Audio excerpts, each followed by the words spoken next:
Alhamdulillahirabbil alamin wa bihi nasta'inu ala umuri dunya waddin. Asyhadu an la ilaha illallah wa la syarikalah wa asyhadu anna Muhammadan abduhu wa rasuluhu alladzi la nabiyya ba'dah. Amma ba'd. Setelah membacakan puji dan syukur kehadirat Allah yang Maha Ghafur, marilah kita manfaatkan saat untuk mencari ridha Allah dengan jalan membacakan ayat-ayatnya. Insya Allah pada kesempatan pada maghrib Ahad tanggal 14 September ini kita akan bacakan ayat 175 insya Allah sampai ayat 177. A'udzu billahi minasy syaithanir rajim.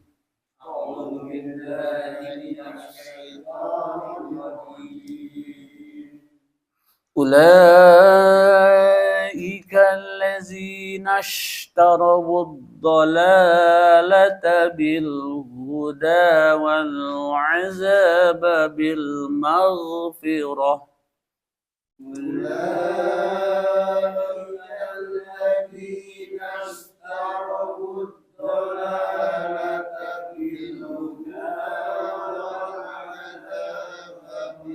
Kenapa manusia itu betapa beraninya gitu. Secara terang-terangan kesesatan dibeli dengan petunjuk. Sebenarnya ini versi Allah, versi Rasul, versi orang beriman. Karena menurut orang beriman itu kesesatan itu apa yang disesatkan oleh Allah. Petunjuk itu apa yang ditunjukin oleh Allah. Nah, mereka orang-orang munafik, orang-orang kafir, orang musyrikin membalikan fakta. Justru menurut mereka, versi mereka yang disebut petunjuk itu adalah kesesatan. Dan kesesatan itu adalah petunjuk yang disebut kekeliruan. Tapi mungkin kekeliruan itu disebabkan yang tadi. Pertama, karena mereka tidak beriman. Ada tuh iman terhadap Islam, terhadap Al-Quran, terhadap kenabian.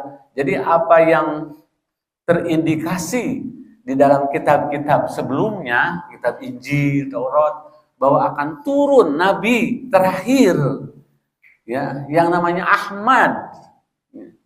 Di dalam Al-Quran surat tahun bagian Ismuhu Ahmad, ya, akan turun Nabi terakhir bernama Ahmad. Ahmad itu Nabi Muhammad Shallallahu Alaihi Wasallam. Karena tidak ada nama Ahmad sebelum Kangjeng Nabi diutus.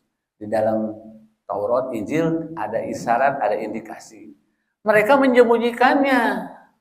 Yang seharusnya diinformasikan kepada yang lain, yo bakal datang Nabi terakhir. Mereka sembunyikan. Karena kalau diinformasikan ada sesuatu yang merugikan mereka. Misalnya pengaruh mereka sudah tidak dianggap lagi oleh pengikut-pengikutnya, atau mungkin ada pembungkaman di zaman ayeuna usum pembungkamannya usum terbungkam gitu, supaya Mas Dalang teloba omong jadi duit kesamilian cepet terbungkam. Jadi yang seharusnya menginformasikan kebenaran dibungkam ku duit di sana, kan usum ya nama. Nah, seperti itu. Atau karena diintimidasi, takut kalau orang-orang kafir. Awas ya, kalau ayat itu disampaikan kepada umat, kamu akan dibunuh misalnya. Bisa beberapa kemungkinan motivasi mereka membeli kesesatan dengan petunjuk itu. Wal azab bil maghfirah, dan hakikatnya mereka itu membeli azab Allah. Karena perilaku mereka itu berpotensi akan disiksa oleh Allah. Padahal kalau menyampaikan hak yang sebenarnya, betapapun resiko yang akan diterimanya, akan memperoleh maghfirah Allah.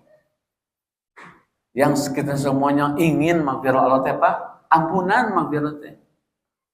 Kenapa kita ingin berharap Allah memberikan maghfirah karena manusia itu makhluk khotowa manusia. Manusia itu makhluk yang pasti akan berbuat salah dan lupa. Coba Bapak mengurang salah saeutik ya. Tidak diampuni Allah terus maut. Kan neraka ka surga. Kan neraka udah pintu tobat udah ditutup kalau sudah meninggal dunia.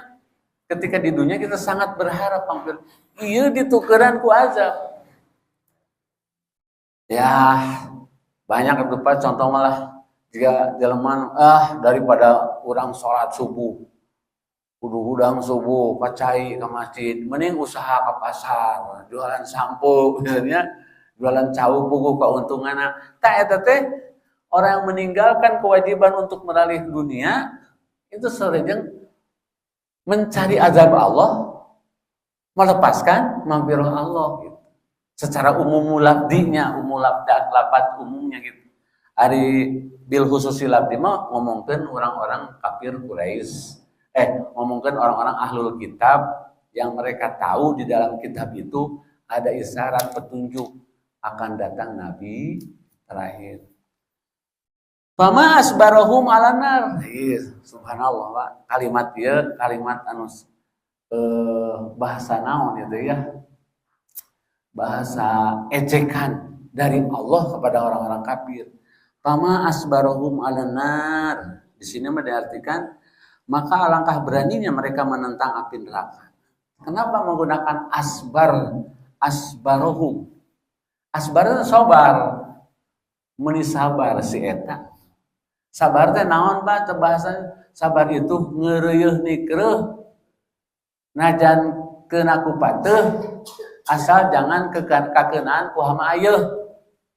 Punten urang wetan apal teh artina eta. Ngeureuh nikreuh najan keuna ku ayeuna asal ulah keuna ku pateuh. Ngeureuh nikreuh teh ya dikerjakan sedikit-sedikit oge gitu. Dileukeunaan meskipun kakeunaan kumaha aya ku hama aya asal guna pateuh hama aya teh banyak rintangan gitu. Kalau padi di sawah itu kena angin gede gitu. Bukakeun deui sabar. Yang penting jangan kakeunaan ku hama aya. Hama aya teh hama geus teu sabar teh. Mereka itu untuk memperoleh neraka itu betapa rajinnya gitu. Menjelek-jelekan Allah, Rasulnya, memusuhi orang mukmin. Itu apa maksudnya? Kadang-kadang orang Islam, orang beriman, eleh itu dah. Orang-orang kafir. Orang kafir mah betapa giatnya menentang Islam teh. Ari urang. Nah, itu kadang-kadang eleh kan semangat orang Islam, orang kafir. Sewaktu-waktu gitu.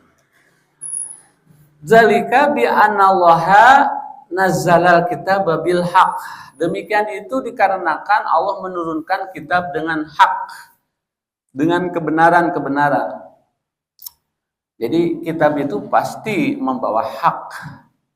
Wa innal ladzina ikhtalafu fil kitab, tetapi ada sekelompok ahli kitab yang ikhtalafu itu bersimpang pendapat gitu. Ayat ini maksudnya ini, ayat ini maksudnya ini.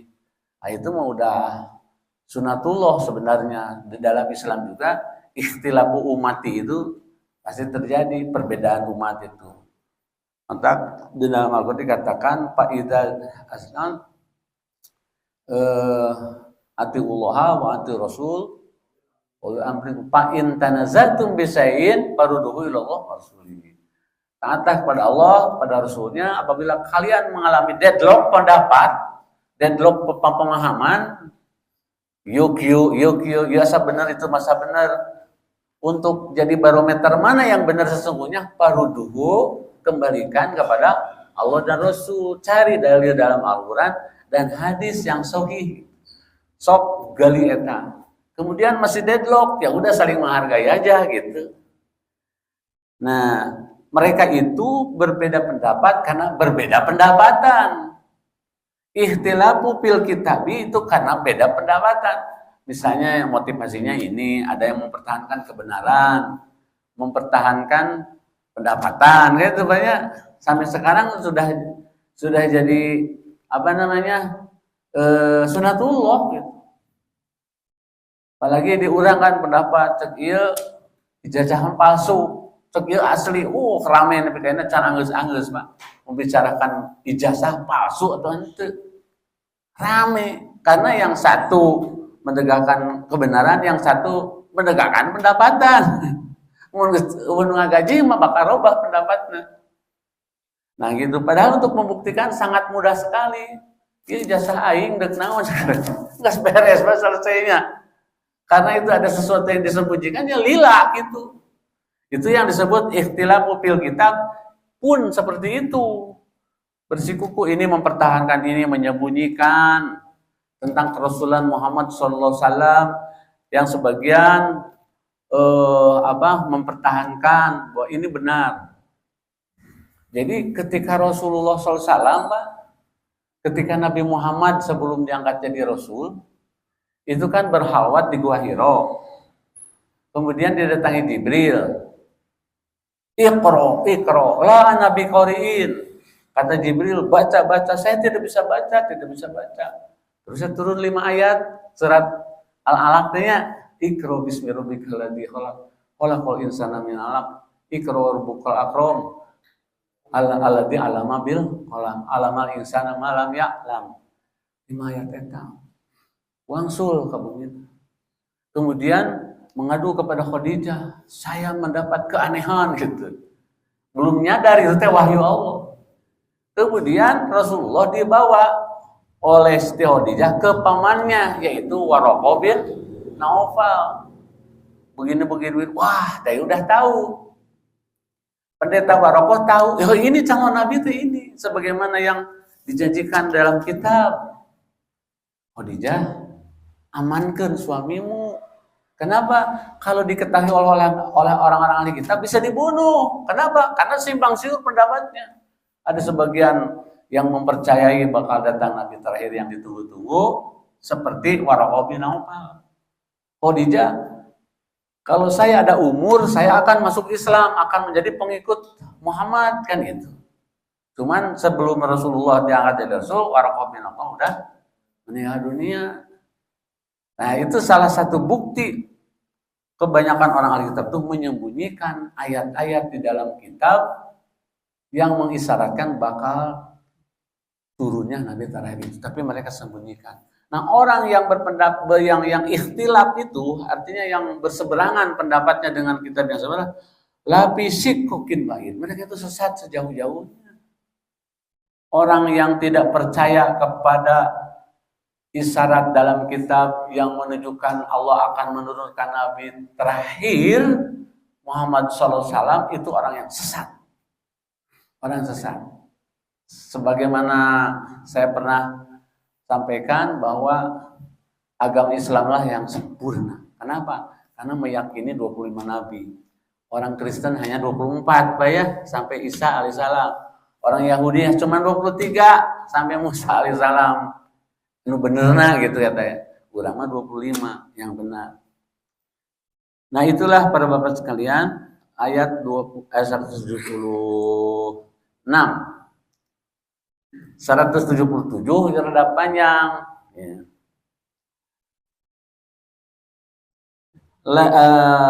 Ini awalnya ayat ini tentang kejadian dalam Al-Quran surat Ali Imran ayat 92 kalau tidak salah apa ya, ayat berapa yang pernah dilalui oleh kita, bahwa ketika di saat-saat mereka ibadah itu menghadap ke Masjidil Aqsa, Baitul Maqdis, sabaraha bulan hari itu Pak, tiba-tiba Allah menurunkan wahyu kepada Kangjeng Nabi Muhammad, ayeuna mah kiblat teh robah ka Baitullah, ka Mekah. Kenapa? Karena ada tuduhan-tuduhan bahwa menyembah teh kudu ke arah timur, yaitu ke arah Baitul Maqdis, untuk membuktikan bahwa Allah itu bukan hanya ada di timur saja, dimanapun ada. Jadi ada perintah dari mulai sekarang sholat itu menghadap ke Ka'bah, ke Baitullah. Tidak serta-merta seluruh umat itu taat gitu. Wah, cenah halus kene ka Baitul Maqdis itu daripada ka Ka'bah, macam-macam dah pendapat teh. Itulah umat, Pak. Nabi Muhammad SAW masih aya wae perbedaan pendapat aya, nu teu daek patuh ka Nabi teh aya, teu taat. Jadi kalau mereka tidak patuh kepada arahan Nabi, tek neangan naon atuh ibadah teh nya, mereka guguh hawa nafsu. Kan yang diikuti teh apa yang diarahkan oleh Allah, disunahkan oleh Rasul.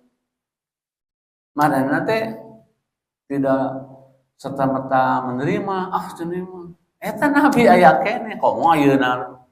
Sudah 1400 tahun Nabi sallallahu alaihi wasallam meninggal dunia. Perbedaan pendapat banyak sekali. Buat kita mah tetap farduhu ilallah wa sunnatu rasul. Kembali kepada Allah, dalil dalam Al-Qur'an, hadis yang sahih. Ngarah henteu berpotensi kita sesat. Nah, turun ayat ini bantahannya. Laisal biru an tuwalu wujuhakum qibalal masyriq wal maghrib. Bukan masalah yang hareup ke timur ke barat, masalah kebaikan mah. Bukan itunya. Bukan menghadap ke barat itu lebih baik daripada ke timur, menghadap ke timur lebih baik dari ke barat. Bukan itu masalahnya, letak permasalahannya. Tapi walakinal biro, kebaikan itu adalah tadi sebatin hiji. Satu, man amana billah, iman kepada Allah. Orang yang beriman kepada Allah itu yang percaya terhadap adanya Allah, dan sami'na wa ata'na, siap mendengar dan taat kepada perintah Allah. Amanah billah. Wal yaumil akhir, dan iman kepada hari akhirat. Itu disebut baik. Birrun teh baik. Wal malaikati, dan iman kepada petugas-petugas Allah, malaikat. Ya minimal yang 10 Pak ya. Malaikat Jibril, Mikail, Israfil, nanti Pak, Ijrail, Munkar Nakir, Raqib Atid, Ridwan Malik.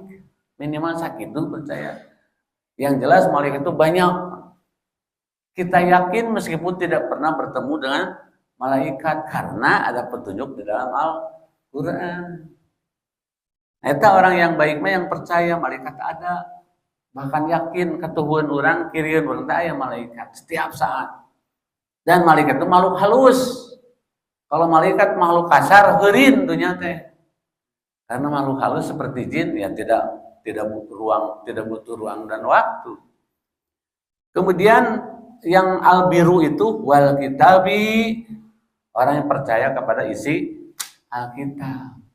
Jangan sampai tidak dipercayai, jangan sampai ditolak dengan alasan tidak masuk akal.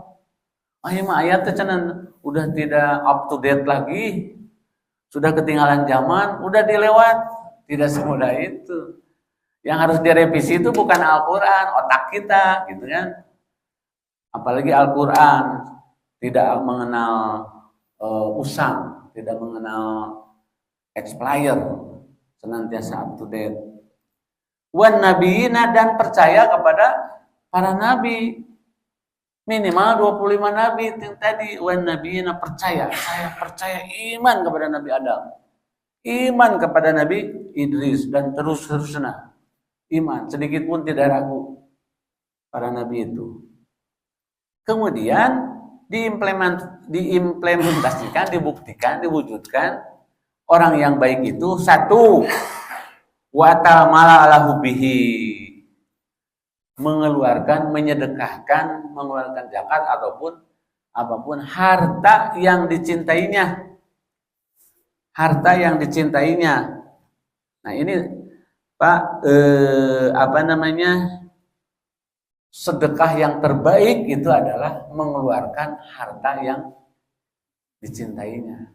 Anu urang lebar gini Pak, lebar. Aduh, itu TV mana saya sabarain. 32 hoyong adi mah tika bubur teu kabeli wae. Kengeng dipasikeun ka abdi sok Pak. Siap teu. Wis. Cenah urang ieu teh hese rek meuli deui TV 32 sanggup maksudnya teh mengeluarkan harta baik uang atau apapun yang lebar urang teh. Ari kitu mah aya duit loba ieu. Aya duit paleuleuvih ieu urang sedekahkeun. Eta mah teu istimewa. Yang istimewa itu yang aduh lebar itu duit sakil-sakilna dikeluarkeun teu lebar. Karena lebih berharap pahala Allah daripada uang segitu. Nah, itu yang terbaik itu. Abdul sodaqotu anta sodaqo wa anta sohihun wa sahihun ta'mulul gina wa tahsyal faqro. Dina hadis teh di sahabat Abu Hurairah. Abdul sodaqoh paling utama adalah anta sodaqo wa anta sohih. Sedekah ketika kamu sehat. Biasanya geus gering karek hayang sedekah gitu nya. Segan we penyakit cagel loba sedekah mah kudu nuan gering heula. Yang terbaik di saat kamu itu keadaannya sehat. Sahihun, dan ketika kalian pedit. Sahihun teh sanes sahih Pak, pedit. Sahih teh. Sahihun ketika kalian pedit ke jelema teh biasana mah pedit, tapi mere tah eta hebat teh, hebat, gede palana. Aya nu berehan mah udah memang merasakan nikmat. Kalau tidak sedekah satu hari saja tidak sedekah, alah asa aya nu leungiteun dina awak teh, setiap hari teu lebar. Tapi yang terbaik adalah wa anta sahihun ketika kalian pedit. Kumaha banyak? Ari pedit mah beureun moal ngaluarkeun rezeki. Tapi sahabat Rasulullah wa anta sahihun sahihun ketika kalian sehat dan ketika kalian keur teu hayang marere gitu. Urang oge ribu. Tapi justru dipaksakeun. Nah itu ya. Tak bulul gina dan kalian sedang bercita-cita ingin kaya. So, duitnya disempit-sempit hayang beunghar. Jadi tidak banyak jajan, tidak buat kumpul-kumpul buat modal. Di saat kumpul-kumpul tapi dia sempat mengeluarkan sedekah. Itu yang utama kan, abdulu. Wa tahsyal faqro, dan ketika takut miskin. Wah, eta itu. Duh, sana sieun ieu diloba dikeluarkeun sedekah mah sieun miskin, ngurangan atuh harta teh itu pangbelet-belet Pak. Padahal layan kusumalun tidak akan berkurang harta intasadaqo apabila disedekahkan. Itu janji Rasul. Jadi kalau kita punya uang disedekahkan, janji Allah tidak akan dikurangi rezekinya, bahkan akan dilipat gandakan. Eta konsep eta teh nu ku urang diyakini teh. Nah eta banyak yang tadi teh wa atamal ala hubi zawil kurba, ke siapa mengeluarkan rezeki harta teh pertama zawil kurba. Kayak Pak, sebelum fakir miskin batur dulu jangan sampai terjadi begini, kita menyumbang atau bersedekah pada yang lain, dulur sorangan Pak diantar. Saudara kita dibiarkan tidak punya kerjaan, makan pagi tidak sore, ada orang boro-boroan. Bukan berarti kieu jangan ngirim-ngirim bantuan ke Palestina, diurang ge lo pakai miskin, bukan begitu. Itu penting ya, penting. Tapi ayat ini zabil kurba itu kepada orang yang kurba, kerabat, adik, keponakan, uwa, nenek, orang tua gitu. Sedekah yang terbaik adalah kepada orang tua, kepada istri, kepada anak. Kemudian wal yatama, kepada yatim. Alhamdulillahirabbil alamin. Tengah sabanya. Ya itulah perempuan sekalian ya. Kita lanjutkan episode ini di kesempatan malam Ahad, insyaallah malam Ahad yang akan datang. Mudah-mudahan apa yang disampaikan itu menjadi tazkirah, peringatan, dan menjadi lebih meningkat keimanan kita dalam ibadah dan beramal amalun sholihun. Demikian kita mengas doa, Allahumma inni a'udzubika min ilmin la yanfa'u wa min qalbin la yasha'u wa min nafsin la tasba'u wa min da'watin la yustajabu laha. Amin ya Allah. Amin. Doa anu dina khutbah kamari dibahas. Assalamualaikum warahmatullahi wabarakatuh.